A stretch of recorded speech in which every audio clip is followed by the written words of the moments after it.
En 1831, il lance son premier business et il fait faillite. En 1832, il se présente aux élections législatives. Il perd. En 1833, il emprunte de nouveau de l'argent pour créer un business qu'il lance et qui fait faillite encore. En 1835, il rencontre une femme merveilleuse, il tombe amoureux d'elle, il se fiance et elle meurt. En 1836, il rentre dans une période sombre de sa vie, il rentre dans une dépression profonde. Et il reste alité pendant 6 mois consécutifs.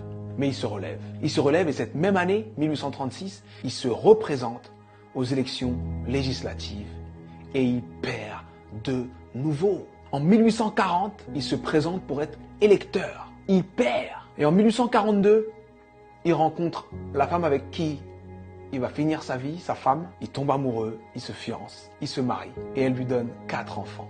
Et il en perd 3. En 1843, il se présente au Congrès et il perd. En 1845, il se présente de nouveau au Congrès et il perd de nouveau. En 1850, son fils meurt. En 1854, il se présente au Sénat, il perd. En 1956, il se présente pour être vice-président. Il n'a même pas 100 voix.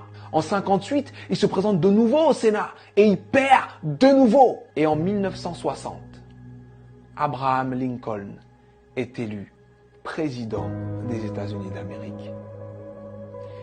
Et il fait 2 mandats exceptionnels qui font de lui l'un des présidents les plus respectés et les plus impactants de l'histoire des États-Unis.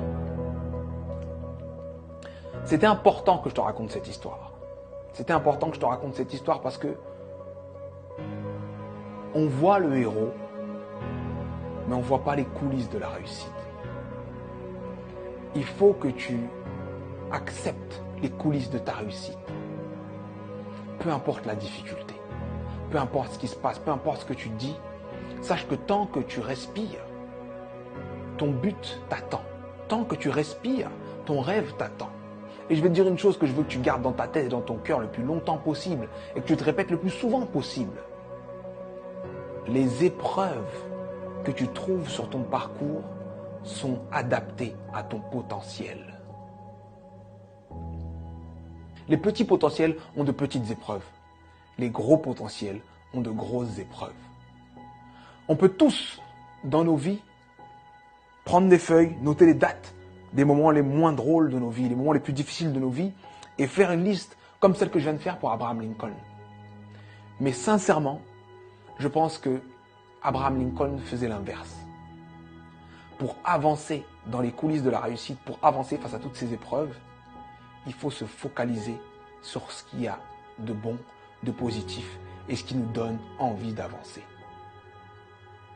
Donc, je sais que ça peut être dur d'être au cœur de la tourmente, ça peut être dur de perdre des gens, de faire face à l'échec encore et encore et encore. Mais concentre-toi sur ce que tu es en train d'essayer d'accomplir et accomplis-le. Et je peux te garantir que parce que tu es passé par là, tu as changé l'ampleur, le sens et le goût de ta réussite. Alors traverse ces épreuves. Elles sont adaptées à ton potentiel, elles sont là pour te faire grandir. C'était Sudei, j'espère que cette vidéo t'a plu et si elle t'a plu, partage-la. Merci.